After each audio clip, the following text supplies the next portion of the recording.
9 minutes.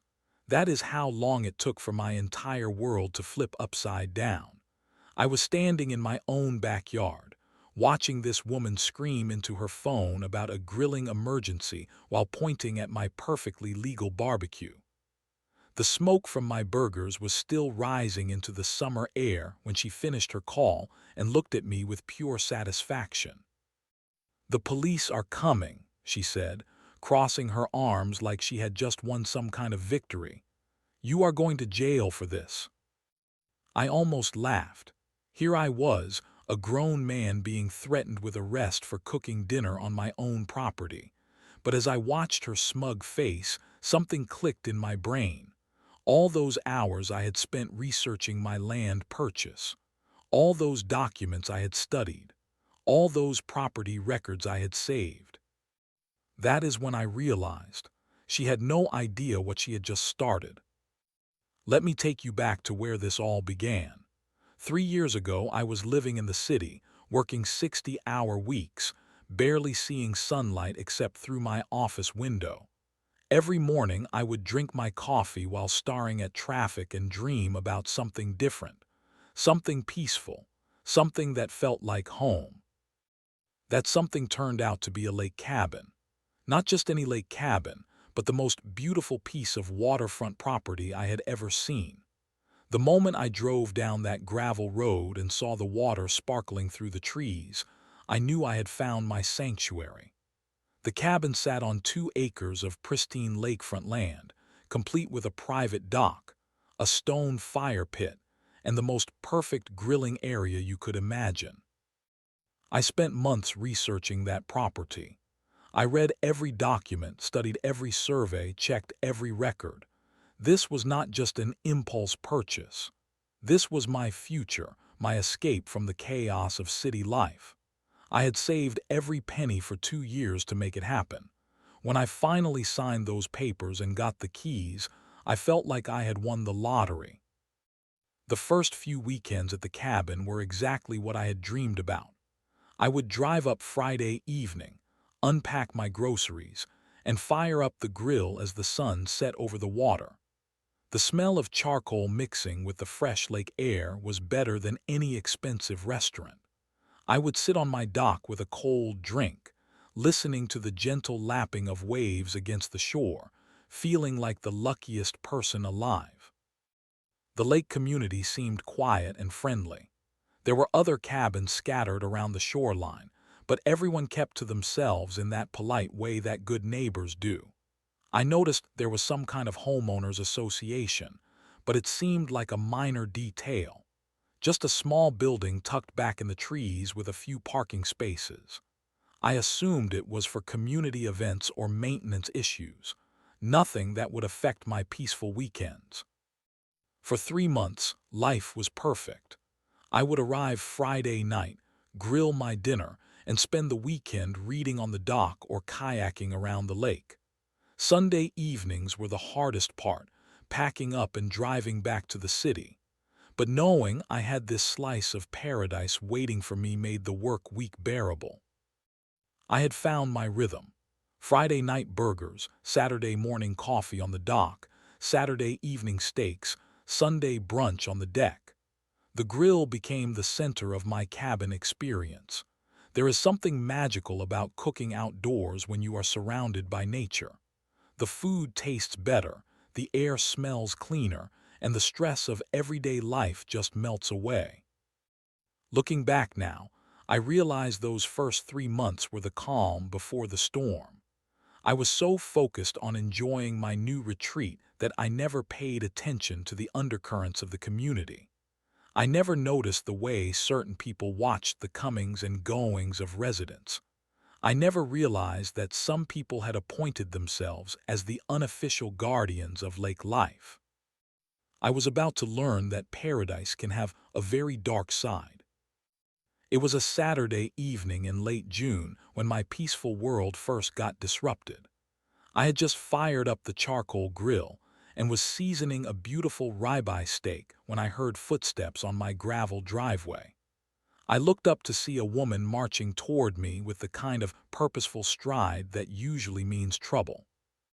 She was probably in her 50s, with short blonde hair and the expression of someone who had never met a rule she did not want to enforce. She was carrying a clipboard and wearing what looked like an official badge on a lanyard around her neck. Everything about her body language screamed authority, even though I had no idea who she was or what authority she thought she had. "Excuse me," she called out as she approached my deck. "Are you the owner of this property?" I turned away from my grill, surprised by the interruption. "Yes, I am. Can I help you with something?" That is when she introduced herself as Karen Mitchell, head of the Lakeside Homeowners Association Compliance Committee. She said it like she was announcing royalty. The way she stood there, clipboard in hand, you would have thought she was conducting official government business.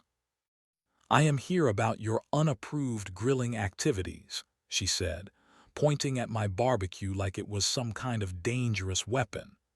"You have been observed conducting outdoor cooking without proper HOA permits." I blinked at her, certain I had misheard. "I am sorry, what permits for grilling?"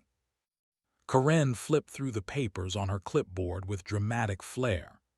Section 12.4 of the HOA covenants clearly states that all outdoor cooking apparatus must be approved and registered with the association. You have been in violation for weeks. The absurdity of the situation hit me like a slap in the face.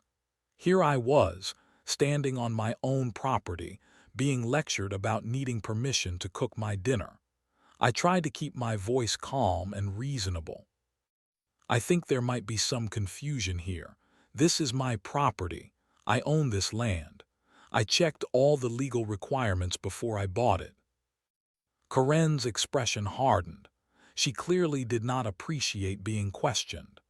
Ownership does not exempt you from community standards. Every property in this development is subject to HOA authority. That includes yours. I felt my blood pressure rising, but I forced myself to stay polite. "Look, I never signed any HOA agreements. I reviewed all my purchase documents very carefully. There was no mention of needing permits for basic property use." "That is irrelevant," Karen snapped. "This entire lake community falls under HOA jurisdiction. Your ignorance of the rules does not excuse your violations." The way she said ignorance made my jaw clench. This woman was talking to me like I was a child who had broken curfew. I looked around at my peaceful property, my perfectly legal grill, my dinner that was starting to burn while I dealt with this nonsense. "What exactly do you want me to do?" I asked. Karen smiled for the first time, but it was not a friendly smile.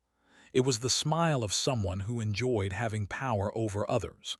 "First, you need to extinguish that grill immediately. Second, you need to appear before the HOA board to apply for proper permits. Third, you need to pay the accumulated fines for your violations." "Fines?" The word came out louder than I intended. "You are charging me fines for cooking dinner on my own property." "Your continued belligerence is noted," Karen said, making a show of writing something on her clipboard. "If you refuse to comply voluntarily, we will be forced to involve the authorities." That threat hung in the air between us like smoke from my grill. I stared at this woman who had invaded my sanctuary and was trying to turn my weekend retreat into a bureaucratic nightmare. Part of me wanted to tell her exactly what she could do with her clipboard and her threats, but another part of me was genuinely worried about what kind of trouble she might cause. "I need to see these rules you keep mentioning," I said finally. "I want documentation of this HOA authority you claim to have." Karen's smile got wider.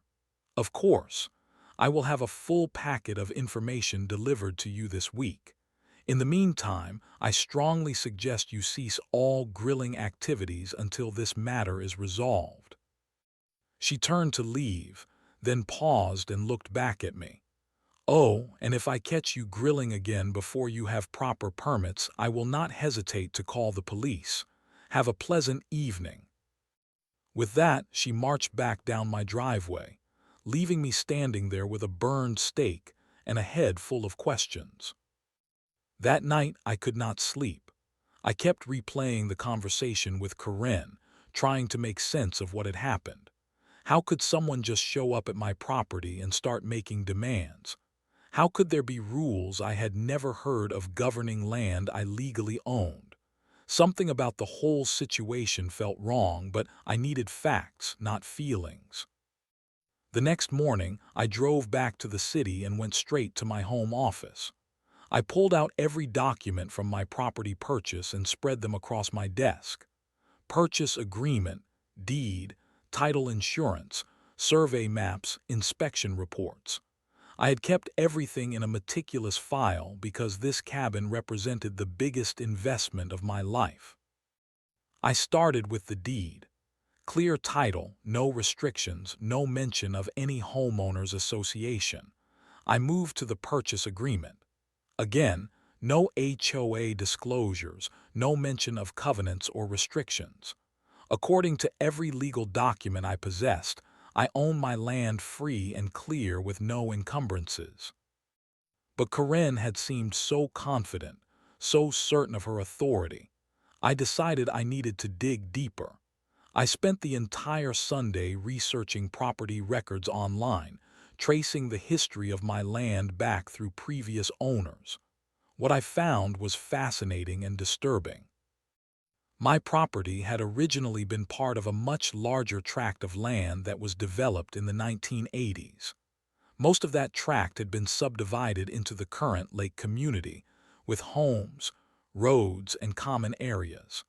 But my particular parcel had been carved out and sold separately years before the HOA was even formed.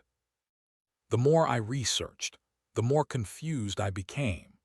According to public records, the Lakeside Homeowners Association had been established in 1995 to govern the main residential development. But my property had been sold as a separate parcel in 1992, 3 years before the HOA even existed. How could I be subject to rules created by an organization that did not exist when my land was first deeded? Monday morning, I called the real estate attorney who had handled my purchase. Sarah Chen was sharp, experienced, and had a reputation for being thorough. If anyone could make sense of this situation, it would be her. "This is very interesting," Sarah said after I explained what had happened. "Can you bring me all your documents, plus any materials this Karen person promised to send you?" True to her word, Karen had left a thick envelope at my cabin that week. Inside were dozens of pages of HOA covenants, regulations, and fee schedules. The documents looked official and comprehensive, covering everything from lawn maintenance to architectural changes to, yes, outdoor cooking permits. Sarah reviewed everything carefully, comparing the HOA documents to my property records. After an hour of examination, she looked up at me with a puzzled expression. "This is one of the strangest situations I have encountered," she said. "According to these HOA documents, your property is listed as being within their jurisdiction. But according to your deed and the public records, your land was never part of the original subdivision that created the HOA." "So what does that mean?" I asked. "It means either there was a massive clerical error, or someone has been operating under false assumptions for a very long time. Your property should not be subject to HOA authority." That should have been good news, but Sarah's expression told me there was more to the story. "The problem is," she continued, "if the HOA has been treating your property as part of their jurisdiction for years, and if previous owners never challenged it, the situation becomes more complicated. We need to research how this happened and whether there are any legal grounds for their claims." Over the next 2 weeks, I became obsessed with uncovering the truth. I requested official surveys, researched property boundaries, and traced ownership records going back decades. Sarah worked with a title research company to examine every document and map related to my land. What we discovered was shocking. At some point in the early 2000s, someone had incorrectly included my property parcel in updated HOA boundary maps. This error had been copied and recopied in various documents over the years, creating the false impression that my land was part of the HOA community. But here is the crucial part. Despite being included in these maps, no previous owner of my property had ever actually joined the HOA or signed any covenants. The inclusion was purely administrative, with no legal basis. "You have a very strong case," Sarah told me. "Your property was never legally made subject to HOA authority. They have been operating under a mistake for over 20 years. As I drove back to my cabin that Friday evening, I felt a mixture of vindication and anger. Vindication because I had been right to question Karen's authority. Anger because this woman had threatened me and tried to interfere with my property rights based on nothing more than a decades-old clerical error. I had no idea that this was just the beginning. Karen was not the type of person who accepted being wrong gracefully, and I was about to learn just how far she was willing to go to maintain her imaginary authority. Armed with the truth about my property rights, I decided to grill that Friday evening, not to be defiant or confrontational, but simply because it was my land and I had every legal right to cook my dinner on it. I fired up the charcoal, seasoned my chicken, and tried to enjoy what should have been a peaceful evening by the lake. I should have known Karen would show up. She had probably been watching my driveway, waiting for me to arrive. This time, she did not bother with pleasantries or her clipboard. She marched onto my deck like she owned the place, her face red with anger. "I told you to stop grilling until you got proper permits," she shouted before she was even within normal conversation distance. "You are in direct violation of a cease and desist order." I turned away from my grill calmly. I had prepared for this moment all week. "Karen, I have done some research into your claims. My property is not actually subject to HOA authority. You have no legal right to tell me what I can do on my own land." The look she gave me could have melted steel. "How dare you question the authority of this association? I have been managing this community for 15 years. I know exactly what properties fall under our jurisdiction." "Then you have been wrong for 15 years, I replied, keeping my voice steady. "My land was never part of your subdivision. It was sold separately before your HOA even existed. I have the legal documents to prove it." Karen's face went from red to purple. I had never seen someone so angry about being told they were factually incorrect. She started packing back and forth on my deck, muttering under her breath about disrespectful property owners and legal challenges. "You think you can just ignore community standards because you hired some fancy lawyer," she snapped. "You think you can disrupt the peace and order of this neighborhood with your illegal activities." "Grilling chicken is not an illegal activity," I said, incredulous. "And it is not disrupting anything. The nearest neighbor is 300 yards away." That is when Karen made the decision that changed everything. She pulled out her cell phone and started dialing. At first, I thought she was calling someone from the HOA board, or maybe her own lawyer. I went back to tending my chicken, figuring she could make all the phone calls she wanted. Then I heard her voice change to that particular tone people use when they are reporting an emergency. 911. "Yes, I need to report illegal activities in progress at a residential property. There is a man here who is creating a dangerous situation with unauthorized burning and cooking activities. He is being hostile and refusing to comply with lawful orders to cease his activities. I froze with my grilling tongs in hand. She was actually calling 911 over my barbecue on my own property. The address is 1247 Lakeshore Drive, she continued into the phone. This individual has been warned multiple times about safety violations and has become increasingly aggressive. I am concerned for my safety and the safety of other residents. I stared at her in complete disbelief. She was describing me as some kind of dangerous criminal because I was cooking dinner.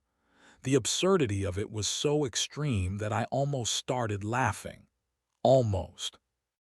"Yes, I will stay on the line," Karen said, giving me a triumphant look. "I am Karen Mitchell, head of compliance for the Lakeside Homeowners Association. This individual has been creating ongoing disturbances and refuses to follow community safety regulations." She stayed on the phone for several more minutes, describing my threatening behavior and dangerous activities to the dispatcher. From what I could hear of her side of the conversation, she was painting a picture of an out-of-control property owner who was creating some kind of public safety emergency. When she finally hung up, she looked at me with pure satisfaction. "The police are coming. You are going to jail for this. Maybe then you will understand that rules exist for a reason. You called 911 because I am grilling chicken," I said slowly, making sure I understood the situation correctly. "I called 911 because you are conducting illegal activities and threatening a community official," Karen replied smugly. "Your attitude has been noted. Your behavior has been documented. When the officers arrive, they will see exactly what kind of person they are dealing with." I looked at my perfectly normal barbecue grill, my properly cooked chicken, my peaceful lakeside property. Then I looked at this woman who had just called emergency services because someone was cooking dinner on their own land. The whole situation was so surreal that I felt like I was trapped in some kind of bizarre nightmare. "How long do you think it will take them to get here?" I asked. Karen checked her phone. "They said approximately 9 minutes. I suggest you use that time to prepare yourself for the consequences of your actions." 9 minutes. I had 9 minutes before law enforcement officers would arrive at my property to investigate the emergency situation of a man grilling chicken in his own backyard. 9 minutes before I would have to explain to police officers that this woman had weaponized 911 because she disagreed with my dinner plans. But as I stood there watching Karen's self-satisfied expression, I realized something important. She had just made a huge mistake. By involving law enforcement, she had escalated this beyond a neighborhood dispute. She had forced the situation into the legal system where facts matter more than attitudes. I went back to my grill and calmly finished cooking my chicken. If police officers were coming to investigate my dinner, then I was going to make sure my dinner was properly prepared.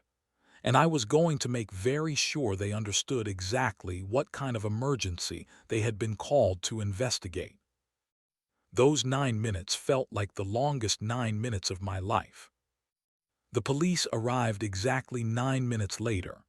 2 officers in separate patrol cars, lights flashing, responding to what they had been told was some kind of public safety emergency. I watched from my deck as they parked and approached my property, probably wondering what kind of dangerous situation they were walking into. Officer Martinez was the senior officer, a calm professional who had clearly seen every type of domestic dispute imaginable. Officer Johnson was younger, taking notes and observing everything carefully. They both looked puzzled as they surveyed the scene. a middle-aged man standing next to a completely normal barbecue grill, and an agitated woman with a clipboard. "Good evening," Officer Martinez said. "We received a call about some kind of disturbance. Can someone explain what is happening here?" Karen immediately launched into her prepared speech. She identified herself as head of HOA compliance and began describing my illegal activities and threatening behavior. She made it sound like I had been operating some kind of dangerous industrial facility instead of grilling chicken for dinner. "This individual has repeatedly violated community safety regulations," she told the officers. "He has been warned multiple times about unauthorized outdoor cooking activities. When I tried to enforce proper procedures, he became hostile and aggressive." Officer Martinez looked at my grill, then at me. "Sir, can you tell me your side of this?" I had spent the 9 minutes preparing for this exact moment. I walked over to my truck and retrieved the folder of documents Sarah had prepared for me. Legal papers, property records, survey maps, and title documentation. "Officers, my name is Michael Thompson, and I am the legal owner of this property. This woman showed up at my home and told me I needed her permission to grill food on my own land. When I researched her claims, I discovered that my property is not actually subject to her organization's authority." I handed Officer Martinez the folder. "These are the legal documents proving my ownership and property boundaries. According to my attorney, this property was never legally made part of the HOA that this woman represents." Karen's confident expression began to waver as Officer Martinez examined the documents. She had clearly expected the police to automatically side with her version of events. "Ma'am," Officer Martinez said to Karen, "do you have documentation showing that this property falls under your organization's jurisdiction?" Karen fumbled with her clipboard, pulling out the HOA maps and boundary descriptions. "Of course I do. This property has been part of our community for decades. It is clearly marked on all our official documents." Officer Johnson took the HOA papers and compared them to my legal documents. After several minutes of examination, he showed both sets of papers to Officer Martinez. They had a quiet conversation while Karen and I waited in tense silence. "Ma'am," Officer Martinez said finally, "these documents appear to contradict each other. The property deed and survey maps indicate that this land was sold separately from the main subdivision, but your HOA documents list it as being within your boundaries."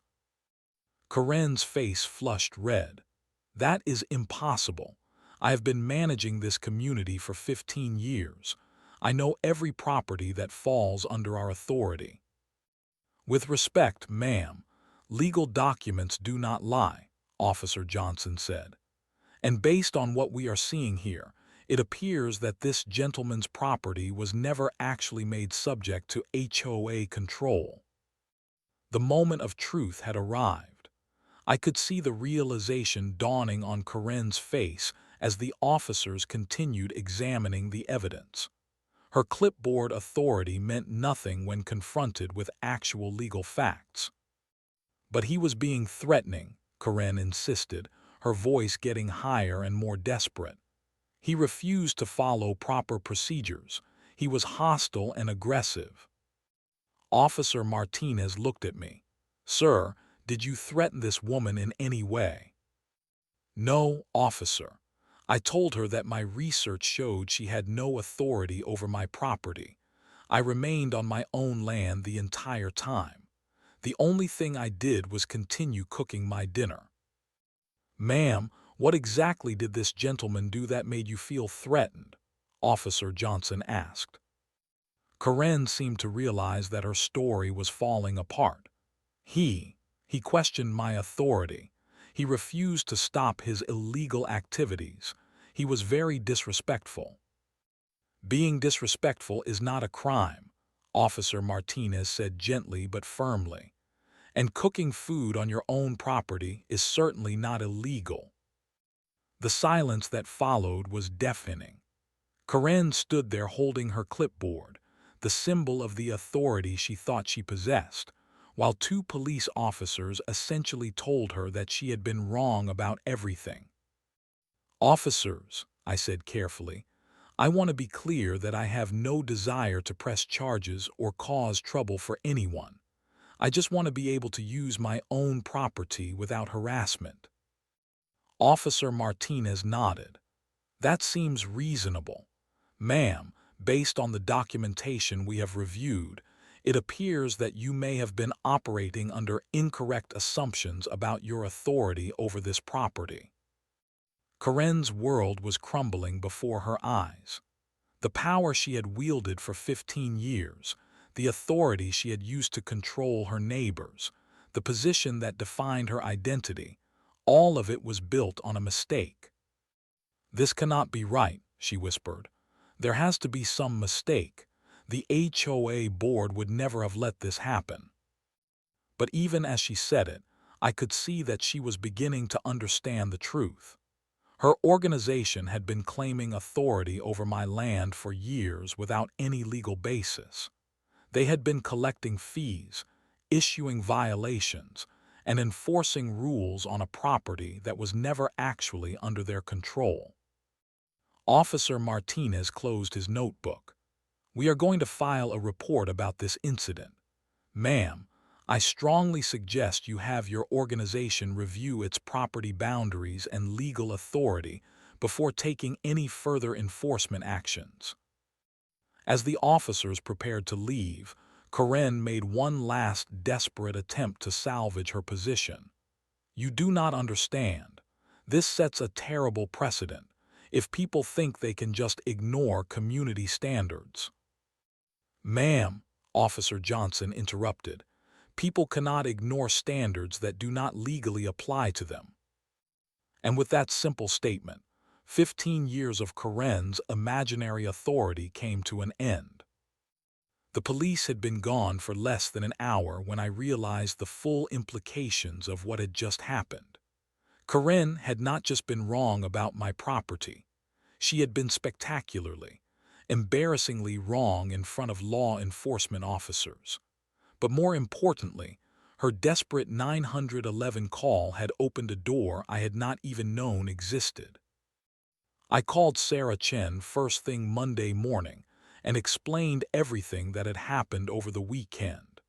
She listened to my account of the police visit and Karen's meltdown with growing excitement. "Michael, this is actually better than I thought," she said. "By involving law enforcement and making false claims about your legal obligations, she may have opened herself and the HOA up to serious liability issues." But Sarah had even bigger news for me. "I need you to sit down for this next part. My research team found something incredible while investigating your property boundaries." I braced myself for another revelation. "Do you remember how we discovered that your property was incorrectly included in HOA boundary maps? Well, it turns out that error goes both directions.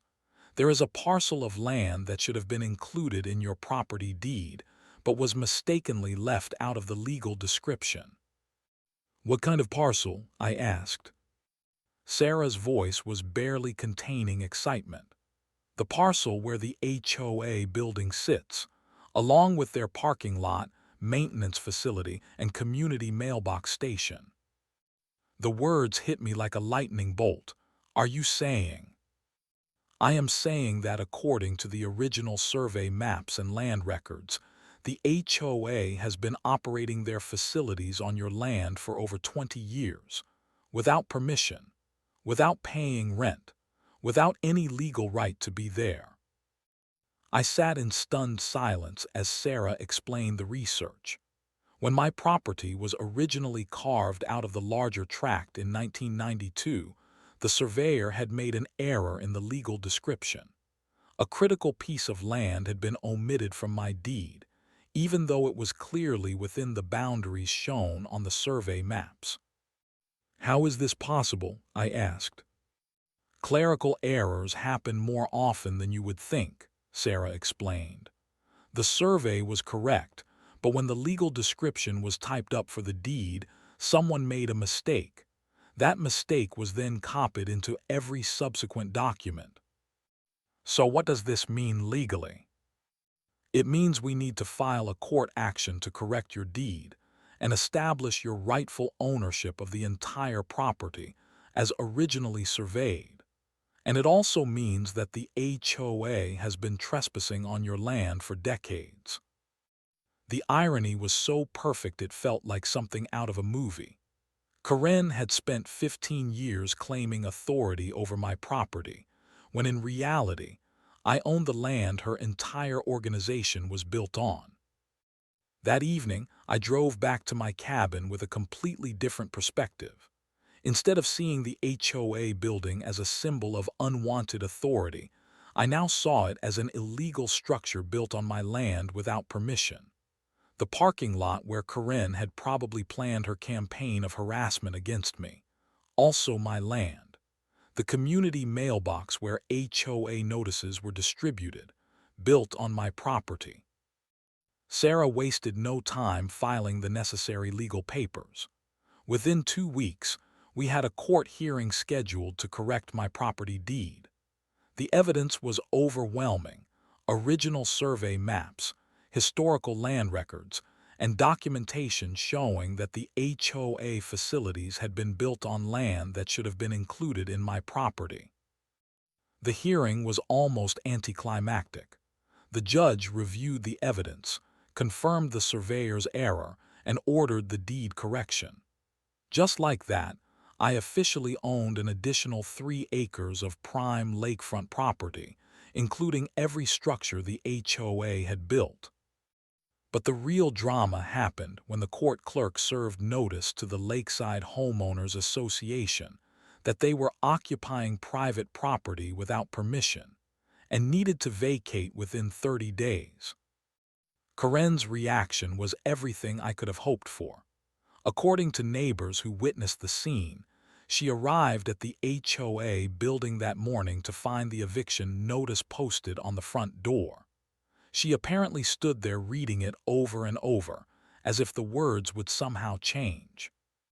Then she called an emergency HOA board meeting. I was not invited, obviously, but word spread quickly through the lake community about what had happened.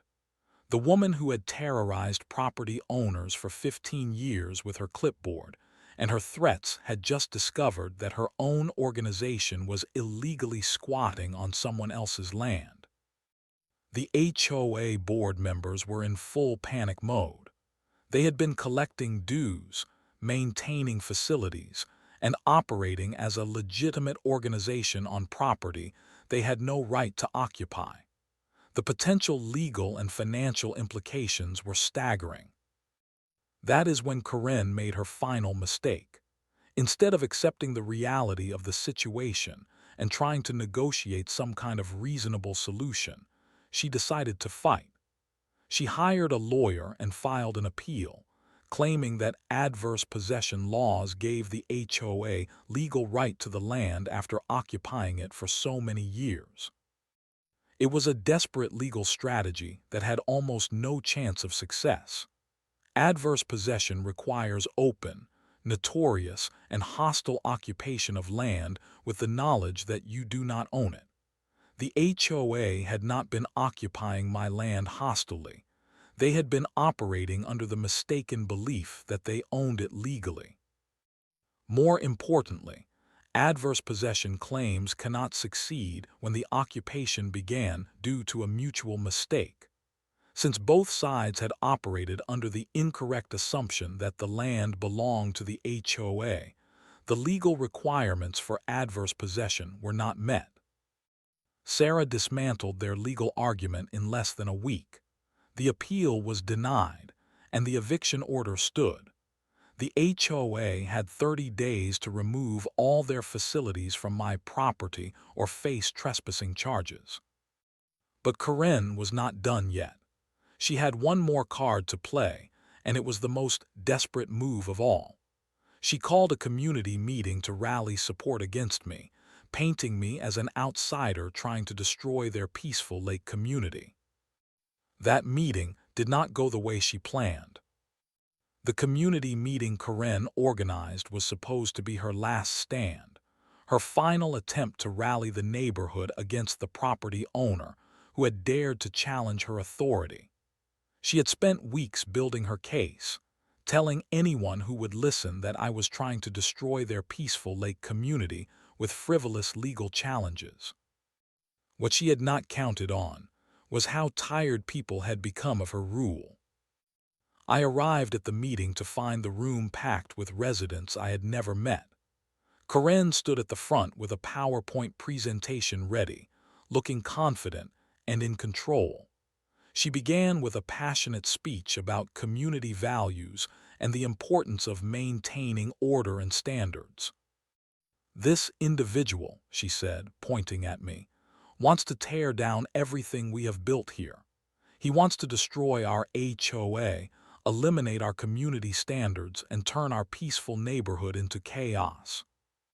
That is when something unexpected happened. Tom Morrison, an elderly gentleman who lived 3 houses down from me, stood up. "Karen, with respect, most of us are here because we want to understand what actually happened. And frankly, a lot of us have questions about how you have been running things." Murmurs of agreement rippled through the room. Karen looked surprised that anyone would question her narrative. Another resident, Maria Santos, raised her hand. "Is it true that this man's property was never actually part of the HOA? Because if that is the case, then you have been harassing him for no reason." Karen's prepared presentation was quickly derailed as residents began asking pointed questions about HOA authority, property boundaries, and the legal basis for various rules and fees. It became clear that many people had their own grievances about Karen's heavy-handed enforcement style. Then came the moment that changed everything. Bill Henderson, who had served on the original HOA board in the 1990s, stood up with a box of old documents. "I have been quiet about this long enough," he said. "But since we are discussing property boundaries and legal authority, there are some things this community needs to know." Bill explained that he had been concerned about Karen's management style for years, but had never spoken up because challenging her seemed hopeless. However, after hearing about my situation, he had done his own research into HOA records. "Karen has been operating beyond her authority in multiple ways," Bill announced. "She has been collecting fees that were never approved by the board. She has been enforcing rules that were never properly voted on. And she has been harassing property owners with threats that she had no legal right to make." The room erupted in shocked conversations as residents compared notes about their own experiences with Karen's enforcement actions. Stories emerged of residents being fined for minor landscaping choices, threatened over architectural decisions, and bullied into compliance with rules that apparently had no legal basis. Karen tried to regain control of the meeting, but the damage was done. Her credibility was destroyed, and her authority was evaporating in real time. The final blow came when I was asked to explain my side of the story. I stood up and calmly described the research Sarah and I had done, the legal findings about property boundaries, and the discovery that the HOA facilities were built on my land. "I want to be clear about something," I said to the room. "I never wanted to destroy your community or eliminate reasonable standards. I just wanted the right to use my own property without harassment. What we discovered through legal research is that there have been serious problems with how property boundaries and authority have been managed." Then I made an offer that surprised everyone, including myself. I am willing to lease the land where the HOA building sits back to the community at fair market rates. But there are conditions. First, the HOA needs new leadership that operates within legal boundaries. Second, there needs to be proper documentation of which properties are actually subject to HOA authority. And third, enforcement needs to be reasonable and based on actual approved rules. The room fell silent as people processed what I had said. I was not trying to destroy their community. I was offering to help fix it.